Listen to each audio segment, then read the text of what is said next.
What's up, Internet? Rich Maliki back for another Inside Service. What episode are we on? 5? I mean, it's going fast. So we're jumping into this one today. We're going to talk about things we talk about inside the service room, at the service desk, inside the service companies. That's what we're here for. So we're going to talk about things that we kind of go through on a daily basis. And I have my cheat sheet here because there's a lot to remember, a lot of things to think about. One of the things we talk about, it might seem so simple. And you might say, Rich, why are you even talking about this? Because it is something that is, unfortunately, not as easy as people think. Getting information from customers is not always the easiest thing. Not even just customers, sometimes manufacturers. It's not easy getting information from manufacturers. What am I talking about? I'm talking about, especially, let's go to new customers. Number one, new customers, we send a new customer form, right? So on that new customer form, there's going to be things, obviously your name, your business name, contact information, addresses we're going to. We want to know as much about you as we can. We also need to get credit card information. And some people say, well, I don't have a credit card. And I say, well, then we can't service you. See, because we have an obligation to our employees, we have an obligation to our company first. We have to be on point, so we're here for many years to come. And unfortunately, this is nothing against anyone. This is just years of experience knowing that we've gotten to site before and all of a sudden the person that was going to pay with cash or check got sick and went home. So we need to have that credit card on file for the just in case. And oftentimes that's an issue. Getting model and serial.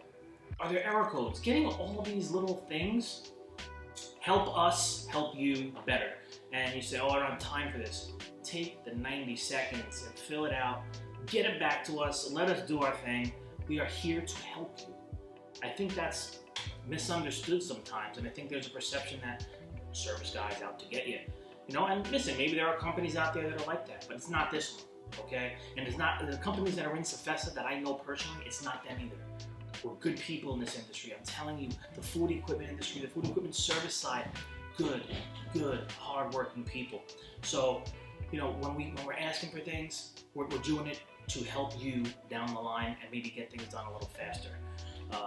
So super important. And the manufacturer side, when you're talking about getting, when all of a sudden you get an email, hey, site survey, hey, this is coming.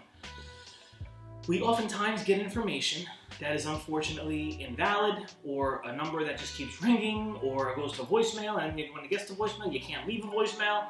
This just happened to us yesterday. And then you reach back out to the manufacturer, and it's just silence.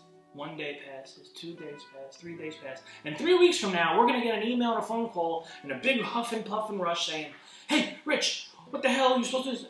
I'm like, well, we called you. We emailed you several times. Geraldine, my service manager, she emailed you. We're getting no response. We told you we hit a brick wall. We can't get in touch with anyone. We can't just, and by the way, this last one, we actually rolled the tech to site under construction. So understand that our time is important to us. We sell time, guys, we sell time. So getting info and responding back, super important. These are the things that we're dealing with on a regular basis. So this, you might be saying, I don't know if you can see this on the table here, but these were sitting right here. So this is something a little old school, but also very new for us. So we had a meeting not too long ago, about 2 weeks or so ago. One of the techs brought up that he thinks it would be a good idea, since we can't always communicate to the customer, because sometimes we get to site and the manager, the GM, the owner, whoever it may be that's really in charge is gone. We can't find them. And the only person left might be someone just in the kitchen, and they're, they don't really have any authority and can tell us anything or anything of that nature, and we communicate, but then that communication goes to deaf ears. This is going to be our extra line of communication. Simple, old school. We're going to fill out exactly what we did and exactly what's needed, slap it on the oven door, slap it on the fryer door. Now the customer is going to come by and say, hey, when the hell is Maliki coming? We've been there. You're going to see it. You're going to know it.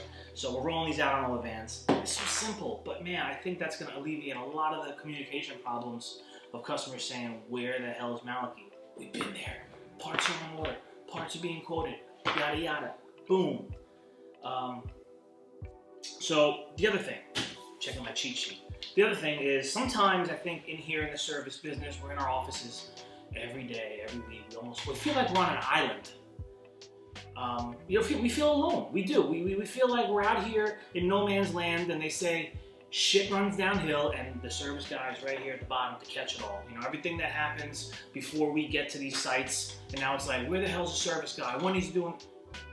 We feel. I think there is that misinterpretation that, again, we're here to help. Okay, we're fielding hundreds of calls a week as a small business. Some of these other companies are probably doing thousands. Okay.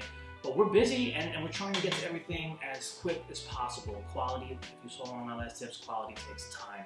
So once we get there, it's going to happen, and it's going to happen right. But, sometimes we're damned if we do, we're damned if we don't. And this is the things that we think of here on the island. So that's another reason why I feel it's so important to be present in the industry. That's why I love going to conferences and events, because you get off your island and you get to talk through things and you get to learn things, and then we come back and implement things. So super important. Know we care. Know we're here to help. And I think that's what we're gonna stick with here on this inside service episode. We're gonna take this one down. I hope you're doing well. I hope some of these things are getting through and you're understanding where I'm coming from. And if you have questions or comments, or you want to jump on one of these with me, please reach out. And we'll keep rocking and rolling through the year. I will see you on the next video. Hit the like, comment, subscribe, share. Peace.